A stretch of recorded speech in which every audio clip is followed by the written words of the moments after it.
we have a very interesting story to share. So apparently, expectedly, it was going to happen.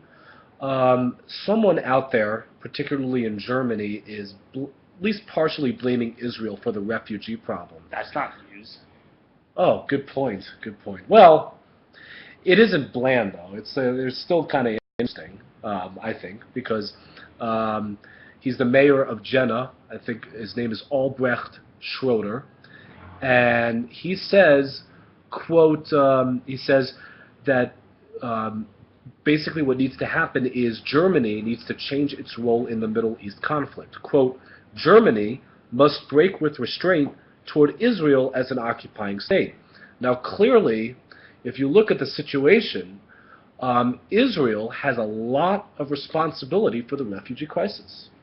I mean, look at how much they are kicking Muslims out of their homes in Syria. That's Assad and the Syrian rebels and ISIS. Are you sure about that? Yeah. No, that's impossible. Then why would this guy go ahead and start attributing Israel to all of this? It doesn't make any sense. Maybe it's because Germans just have a gene that's anti-Semitic.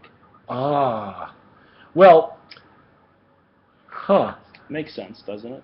German anti-Semite? Are you serious? Well, really? they did put Jews in gas chambers. Oh, which reminds me, just on a side note, they did place some of the refugees in the Buchenwald concentration camp. Yeah, that's not like. I guess like they got new minorities, so they're like, yeah, we don't like you already, so we might as well just like get you ready for the ovens.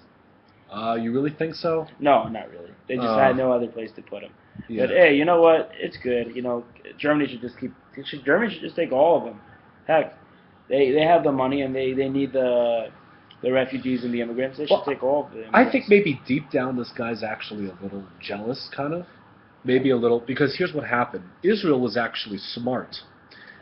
We knew ahead of time, and this is why we stopped giving aid to some of the rebels that came across our border, because we've obviously found out that they were terrorists, and that's when we started to stop giving them aid.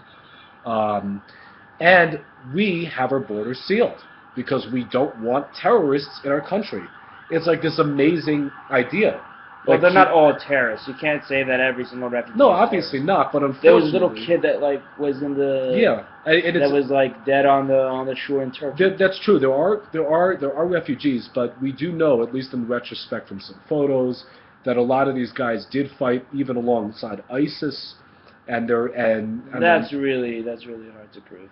No, I mean that's like really stretching it. Well, it is clear that's really xenophobic. That's kind of xenophobic because you No. Well, I have to say, I am xenophobic when it comes to terrorism. Like, I want terrorists out of my country. I don't want them in my country. I'm very racist when it comes to terrorists. Okay, that you can't be racist towards terrorists because terrorists are not a specifically racial group. So then how can I be xenophobic towards them? No, you're being xenophobic because you think because they're all Arabs, so they must be terrorists among them. I never said that. When did I say that? It appears to be. Oh, it appears to be. It appears to be. Because they're coming from the Middle East and they're coming from a war-torn country. I personally think that if they're terrorists and they're fighting, they have no interest in leaving Syria because they're obviously fighting and they want to take control of the country and have their own. So you think everybody that's going right now to Europe is searching for a better life? I think the majority of them are looking for a better life. That's probably true. But in any regards, Germany decided to absorb thousands of these refugees. Good for them. And that's their call, and that's their decision. But they can't turn around and say, "Hey, Israel, you didn't do the same thing. You should do what we're doing." Well, you decided to bring them in.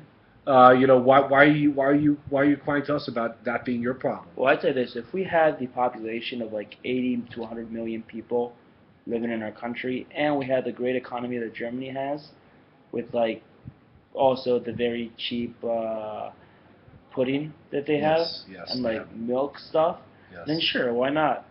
Well, Germany, here's a problem with Germany, I will say this, is that Germany is basically works for other people. They work for other people. The Germans work for the Greeks because they're bailing them out again for the third time. I think the Greeks are going to vote about that pretty much now. They're about to vote. But in any regards, they've been literally paying all of these countries in the European Union that have been bailing them out, and now they're doing this too. But I will say this on a serious note. The refugee problem is a humanitarian problem, and I hope it somehow gets resolved. But this is just a ridiculous assertion, or at least implication by this German mayor. We have nothing. We have nothing. The only thing that backs up any culpability on Israel's part is these ridiculous, stupid conspiracy theories that believe somehow that Israel would stupidly create the ISIS. Well, you know what? All that aside, I think this German mayor should pat himself on the back, like so, and call himself a great humanitarian for helping the poor refugees escape Syria. Yes, I will give him a lot of credit for that.